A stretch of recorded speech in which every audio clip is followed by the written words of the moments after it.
ఆంధ్రప్రదేశ్ రాష్ట్ర ప్రభుత్వం అమలు చేస్తున్నటువంటి టెక్నాలజీ విధి విధానాల మీద తన అనుభవాలని పంచుకోవడానికి ముందుకొస్తున్నారు Dasari Seshu Andhra university research scholar వారు.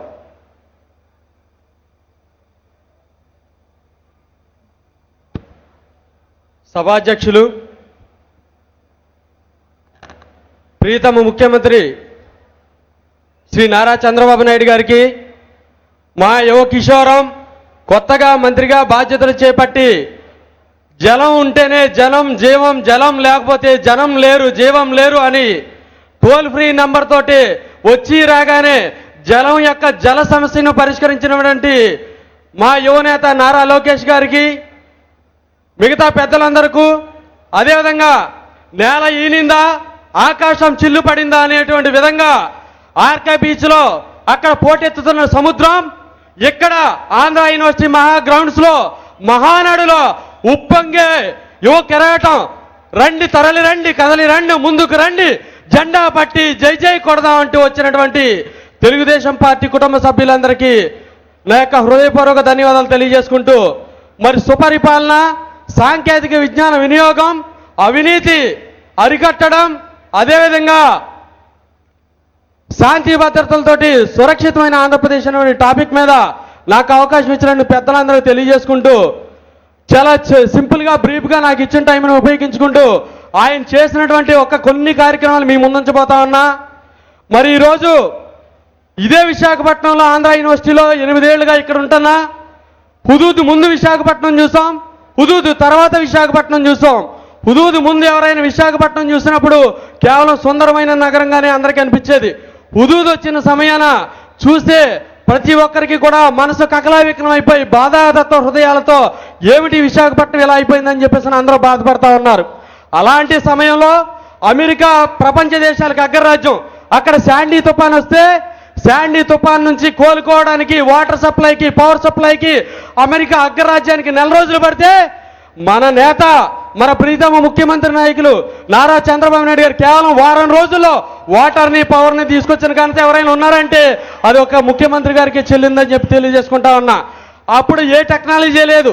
మరి దానికి సంబంధించి ఇప్పుడు రీసెంట్గా చూసుకున్నట్లయితే మీ అందరూ పేపర్లో టీవీలో చూసుంటారు, పిడుగుపాటును కూడా గ్రహించి 45 నిమిషాల ముందుగానే పిడుగు ఎక్కడ పడుతుందో తెలియజేసినటువంటి టెక్నాలజీని మన ముందుంచినటువంటి మన నాయకుడు నారా చంద్రబాబు నాయుడు గారిని నేను తెలియజేస్తా ఉన్నాను. మరి సాంకేతిక విజ్ఞానంలో మాజీ ముఖ్యమంత్రులు ఎంఎస్ కృష్ణ గారి దగ్గర నుంచి మమతా బెనర్జీ వరకు మాకు ఆదర్శం నారా చంద్రబాబు నాయుడు గారు. ఆయన్ని మేము ఫాలో అయితే చాలు మా రాష్ట్రాలు అభివృద్ధి పదంలో ముందుకు పోతాయని చెప్పేసి అని అనేక మార్లు స్టేట్మెంట్ ఇచ్చిన విషయాన్ని మనం గుర్తుపెట్టుకోవాలి. నేను చాలా గర్వంగా ఫీల్ అవుతున్నా. మన నాయకుడు మన చంద్రబాబు నాయుడు గారి నాయకత్వంలో రామన్న స్థాపించిన పార్టీలో, చంద్రన్న తీర్చిదిద్దిన పార్టీలో నేను ఒక కార్యకర్తగా ఉన్నందుకు మేసం మెలేసి గుండె చరిచి చెప్తా ఉన్నా గర్వంగా. మరి అలాంటి నాయకుడు తీసుకొచ్చినటువంటి మార్పులు తీసుకున్నట్లయితే టెక్నాలజీకి ఆద్రుడు Chandrababu Naidu. Father of IT in Andhra Pradesh, father of IT in India ఎవరైనా ఉన్నారంటే అది నారా చంద్రబాబు నాయుడు గారు.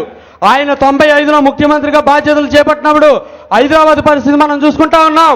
ఆయన 2004 పదవి తర్వాత హైదరాబాదు ఈ 9 ఏళ్ల పరిపాలనలో హైటెక్ సిటీని తీసుకొచ్చి సైబరాబాద్ నగరాన్ని నిర్మించి దాదాపు 10 లక్షల మంది నాలాంటి యువకులకి ఉపాధి కల్పించినటువంటి నాయకుడు నారా చంద్రబాబు నాయుడు గారిని తెలియజేసుకుంటున్నాను.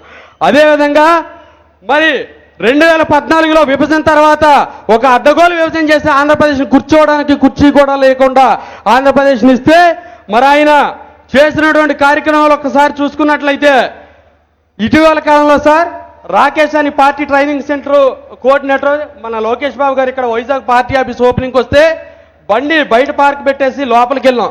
3:30కి వచ్చి చూస్తే బండి లేదు సార్.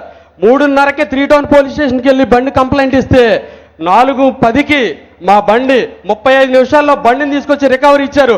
అది వైజాగ్ పోలీస్ వ్యవస్థ, అది మన నాయకుడి యొక్క గొప్పతనం.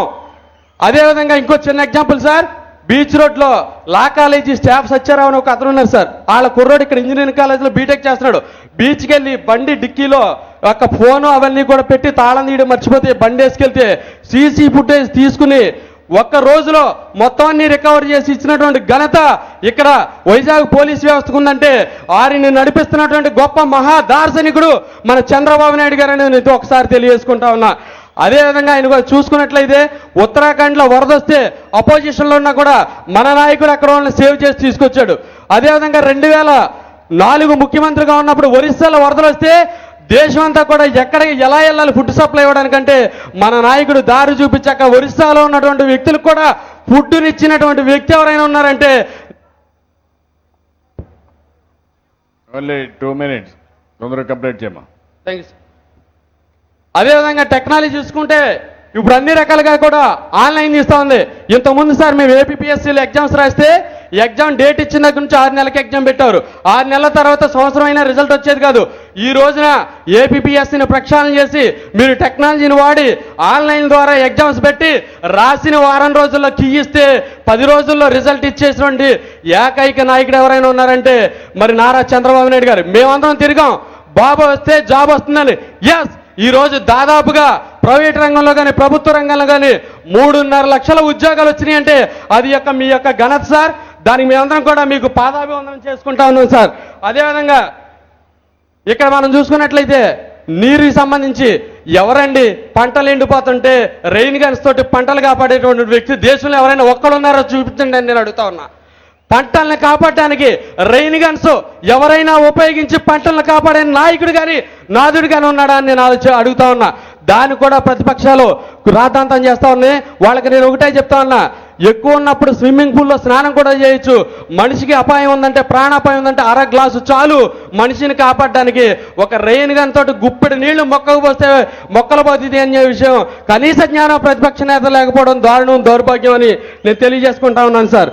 అదేవిధంగా ఇటీవల కాలంలో ప్రపంచ దేశాలని హ్యాపీ ఇండెక్స్లో ఒకసారి రిజల్ట్ ఇస్తే భారతదేశానికి వచ్చిన ర్యాంకు కన్నా కూడా, భారతదేశానికి వచ్చిన పాయింట్స్ కన్నా కూడా దాదాపు 132 పాయింట్లతోటి 72వ ర్యాంకులో ఆంధ్రప్రదేశ్లో ఉందంటే భారతదేశంలోని ఆంధ్రప్రదేశ్లో ఉన్నటువంటి ప్రజలు హ్యాపీ ఇండెక్స్లో ఉన్నారనే విషయాన్ని మీ యొక్క పరిపాలనలో, మీ యొక్క నాయకత్వంలో మేమంతా సుఖంగా ఉన్నటువంటి విషయాన్ని మేము తెలియజేసుకుంటా ఉన్నాం సార్.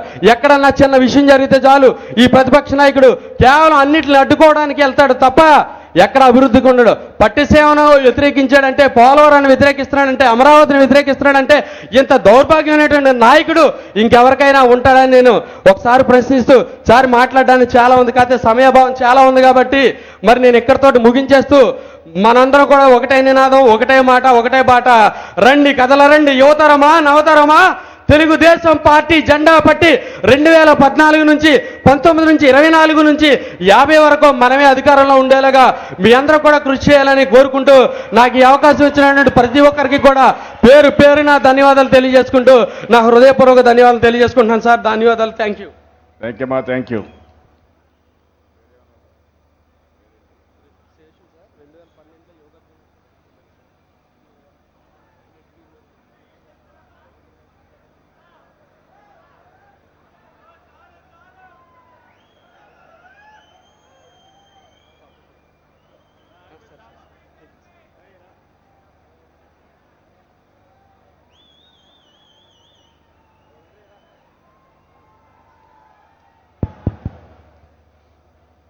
ఇప్పుడు శేషు మాట్లాడాడు, విన్నారా? బాగా మాట్లాడాడు.